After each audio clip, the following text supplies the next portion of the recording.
ವೀಕ್ಷಕರೇ, ನಾವಿವತ್ತು ಬೆಂಗಳೂರಿನ ಫ್ರೀಡಂ ಪಾರ್ಕ್ ಅಲ್ಲಿ ಇದ್ದೇವೆ. ಸೊ ಕರ್ನಾಟಕ ರಾಜ್ಯ ಅಲೆಮಾರಿ ಮತ್ತು ಅಲೆಮಾರಿ ಈ ಒಂದು ಸಂಘಟನೆ, ಸೊ ಆಲ್ಮೋಸ್ಟ್ ಹಿಂದುಳಿದ ಪ್ರವರ್ಗ 1 ಜನಾಂಗದ ಒಕ್ಕೂಟದ ವತಿಯಿಂದ ಇವತ್ತು ಬೃಹತ್ ಮಟ್ಟದಲ್ಲಿ ಒಂದು ಅಗೋರಾತ್ರಿ ಧರಣಿ ಸತ್ಯಾಗ್ರಹ. ಅಲೆಮಾರಿ ಮತ್ತು ಅಲೆಮಾರಿ ಈ ಒಂದು ಸಮುದಾಯಕ್ಕೆ ಸ್ಥಾನಮಾನ ಗೌರವ ಸಿಗೋ ನಿಟ್ಟಿನಲ್ಲಿ ಸರ್ಕಾರದವರು ಮತ್ತೆ ಜನಪ್ರತಿನಿಧಿಗಳು ಯಾರಿದಾರೋ ಅವರು ಗಮನ ಹರಿಸಬೇಕಾಗಿದೆ ಅಂತ ಹೇಳ್ಬೋದು. ಇವತ್ತು ಮತ್ತೆ ನಾಳೆ 2 ದಿನ ಮಟ್ಟದಲ್ಲಿ ಒಂದು ದೊಡ್ಡ ಮಟ್ಟದ ಒಂದು ಪ್ರೊಟೆಸ್ಟ್ ಮಾಡ್ತಿದ್ದಾರೆ.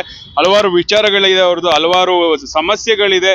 ಅದೆಲ್ಲದಕ್ಕೂ ಸರ್ಕಾರ ಹೇಗೆ ಸ್ಪಂದಿಸುತ್ತೆ ನೋಡ್ಬೇಕು ಮುಂಬರುವ ದಿನಗಳಲ್ಲಿ ಅಂತ ಹೇಳಿ. ಅಲೆಮಾರಿ ಜನಾಂಗಕ್ಕೆ ಬಡವರ ಬಂಧು ರವೀಂದ್ರ ಶೆಟ್ಟಿ ಸರ್ಗೆ ಬೇಕೇ ಬೇಕು, ಬೇಕೇ ಬೇಕು. ಧಿಕ್ಕಾರ ಧಿಕ್ಕಾರ ಸರ್ಕಾರಕ್ಕೆ, ಧಿಕ್ಕಾರ ಧಿಕ್ಕಾರ ಧಿಕ್ಕಾರ ಸರ್ಕಾರಕ್ಕೆ, ಧಿಕ್ಕಾರ. ಬೇಕೇ ಬೇಕು, ಏನೇ ಬರಲಿ ಅಲೆಮಾರಿಗಳ ಬೇಡಿಕೆಗಳನ್ನು ಈಡೇರಿಸಿದಂತ ಸರ್ಕಾರಕ್ಕೆ ಧಿಕ್ಕಾರ.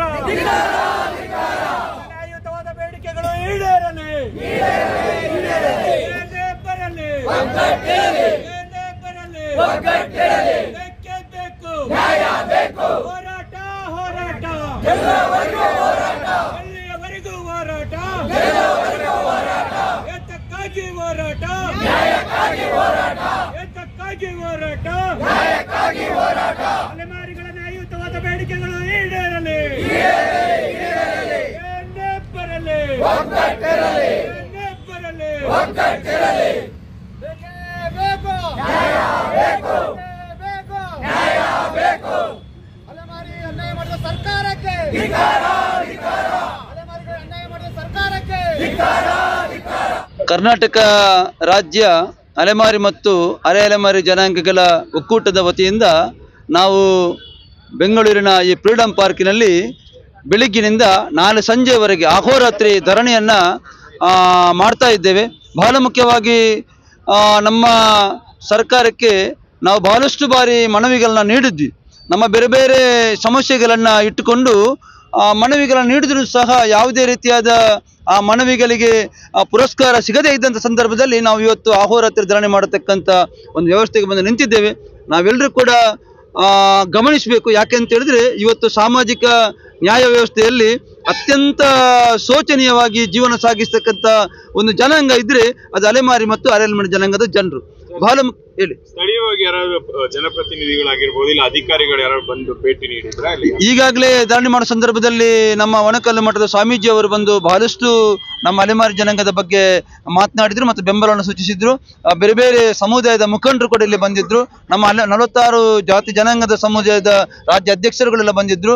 ಮತ್ತೆ ನಮ್ಮ ಹಿಂದುಳಿದ ವರ್ಗಗಳ ಕಲ್ಯಾಣ ಇಲಾಖೆಯ ನಮ್ಮ ಜಂಟಿ ನಿರ್ದೇಶಕರಾದಂಥ ಜಗದೀಶ್ ಕುಮಾರ್ ಅವರು ಬಂದು ನಮ್ಮ ಮನವಿಯನ್ನು ಸ್ವೀಕರಿಸಿದ್ರು ಮತ್ತು ಅವರು ಹೇಳಿದ್ರು, ನಾನು ಈ ಮನವಿಯನ್ನು ಸರ್ಕಾರದ ಗಮನಕ್ಕೆ ತರ್ತೇನೆ, ಸಚಿವರ ಜೊತೆ ಕೂಡ ಮಾತನಾಡ್ತೇನೆ ಅಂತೇಳಿ.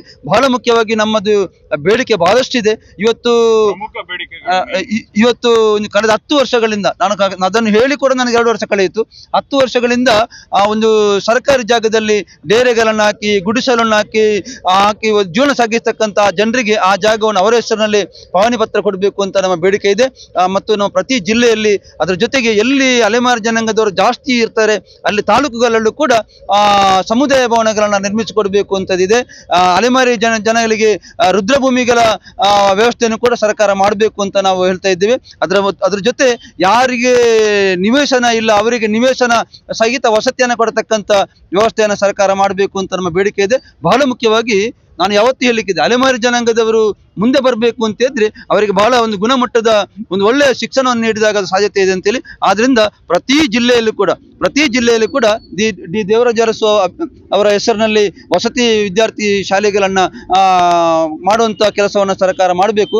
ಈಗಾಗಲೇ ಸರ್ಕಾರ ಹೇಳಿದೆ ಬಜೆಟ್ ಅಲ್ಲಿ ಕಳೆದ ಬಾರಿಯೂ ಕೂಡ ಹೇಳಿದ್ರು. ಯಾವ ರೀತಿ ಅಂತ ಹೇಳಿದ್ರೆ ಅಲೆಮಾರಿ ಜನಾಂಗದ ಆಯೋಗವನ್ನು ರಚನೆ ಮಾಡ್ತೇವೆ ಅಂತ ಹೇಳಿದ್ರು. ಆದರೆ ಅದು ಅನುಷ್ಠಾನಕ್ಕೆ ಬರಲಿಲ್ಲ. ಅದು ಬಜೆಟ್ ಅಲ್ಲೇ ಉಳಿತು. ಈ ಬಾರಿ ಮತ್ತೆ ಕೂಡ ಹೇಳಿದ್ದಾರೆ ಆಯೋಗ ರಚನೆ ಮಾಡ್ತೇವೆ ಅಂತ ಹೇಳಿದ್ದಾರೆ. ಇಲ್ಲಿಯವರೆಗೆ ಅಂತ ಹೇಳಿದ್ರೆ ಯಡಿಯೂರಪ್ಪನವರು ಇದ್ದ ಸಂದರ್ಭದಲ್ಲಿ ಈ 46 ಜಾತಿ ಜನಾಂಗದವರನ್ನ ಪ್ರತ್ಯೇಕ ಮಾಡಿ ಅವರೂ ಕೂಡ ಒಂದು ಮುಖ್ಯವಾಹಿನಿಗೆ ಬರಬೇಕು, ಸ್ವಾಭಿಮಾನದ ಬದುಕನ್ನ ಕಟ್ಟಿಕೊಳ್ಬೇಕು ಎಂಬ ನಿಟ್ಟಿನಲ್ಲಿ ಅಲೆಮಾರಿ ಅಭಿವೃದ್ಧಿ ನಿಗಮವನ್ನು ಸ್ಥಾಪಿಸಿದ್ರು. ನಮ್ಮನ್ನ ಆ ನಿಗಮಕ್ಕೆ ಅಧ್ಯಕ್ಷರನ್ನಾಗಿ ಮಾಡಿದ್ರಿಂದ ಇಷ್ಟು ಜನ ಅಲೆಮಾರಿ ಬಂಧುಗಳನ್ನು ಪ್ರೀತಿ ವಿಶ್ವಾಸವನ್ನು ಗಳಿಸಲಿಕ್ಕೆ ನನಗೆ ಸಾಧ್ಯತೆ ಆಗಿದೆ. ಇವತ್ತುವರೆಗೂ ಕೂಡ ಈ ಸರ್ಕಾರ ಅಲೆಮಾರಿ ಆ ನಿಗಮಕ್ಕೆ ಅಧ್ಯಕ್ಷರನ್ನು ನೇಮಕ ಮಾಡಲಿಲ್ಲ. ನಮಗೆ ಅದು ಬೇಡಿಕೆ ಇದೆ, ಕೂಡಲೇ ಅಧ್ಯಕ್ಷರನ್ನು ಕೂಡ ನೇಮಕ ಮಾಡಬೇಕು ನಿಗಮಕ್ಕೆ, ಜೊತೆಗೆ ನಿಗಮಕ್ಕೆ ಹೆಚ್ಚಿನ ಅನುದಾನ ಕೂಡ ನೀಡಬೇಕು ಎಂಬ ಬೇಡಿಕೆ ಇದೆ. ಒಟ್ಟಿನಲ್ಲಿ ಬಹಳಷ್ಟು ಬೇಡಿಕೆಗಳನ್ನು ಮುಂದಿಟ್ಟುಕೊಂಡು ಇವತ್ತು ನಾವು ಈ ಒಂದು ಧರಣಿಯನ್ನು ಮಾಡ್ತಾ ಇದ್ದೇವೆ. ನಾಳೆ ಸಂಜೆ ನಾವು ಸರ್ಕಾರಕ್ಕೆ ಒಟ್ಟು ನಮ್ಮ ಬೇಡಿಕೆಗಳ ಮನವಿಯನ್ನು ಸಲ್ಲಿಸಿದ್ದೇವೆ. ಈ ಸಂದರ್ಭದಲ್ಲಿ ನಾನು ಒಂದು ಮಾತನ್ನು ಮಾಧ್ಯಮದ ಮೂಲಕ ಹೇಳಲಿಕ್ಕೆ ಇಚ್ಛೆ ಪಡ್ತೇನೆ. ಇನ್ನೂ ಕೂಡ ಸರ್ಕಾರ ಮಂಡುತನವನ್ನು ಪ್ರದರ್ಶನ ಮಾಡಿ ನಮ್ಮ ಬೇಡಿಕೆಗಳಿಗೆ ಯಾವುದೇ ರೀತಿಯ ಸ್ಪಂದನೆ ನೀಡದೇ ಇದ್ದರೆ ಮುಂದಿನ ದಿನಗಳಲ್ಲಿ ನಾವೆಲ್ಲ ಮುಖಂಡರು ಸೇರಿ ತೀರ್ಮಾನವನ್ನು ಯಾವ ರೀತಿ ನಾವು ಅದನ್ನು ಮಾಡಬೇಕು ಅಂತೇಳಿ ನಾವು ಅದನ್ನು ಕೆಲಸ. ಹೈಯರ್ ಎಜುಕೇಶನ್, ಮಗಳ ಮದುವೆ, ಕನಸಿನ ಸ್ವಂತ ಮನೆ, ಇದಕ್ಕೆಲ್ಲ ಹೆಂಗೆ ಹಣ ಹೊಂದಿಸ್ಬೇಕಂತ ಟೆನ್ಷನಲ್ಲಿ ಇದ್ದೀರಾ?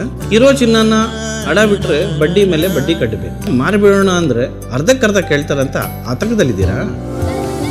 ಟೆನ್ಷನ್ ಬಿಡಿ, ನೀವು ಅಡವಿಟ್ಟ ಚಿನ್ನವನ್ನ ಬಿಡಿಸಿ ನಿಮ್ಮಲ್ಲಿರೋ ಹಳೆ ಚಿನ್ನವನ್ನ ಇಂದಿನ ಆನ್ಲೈನ್ ರೇಟಿಗೆ ಕೊಂಡುಕೊಂಡು ತಕ್ಷಣ ನಿಮಗೆ ಬಾಕಿ ಹಣ ಕೊಡ್ತೀವಿ.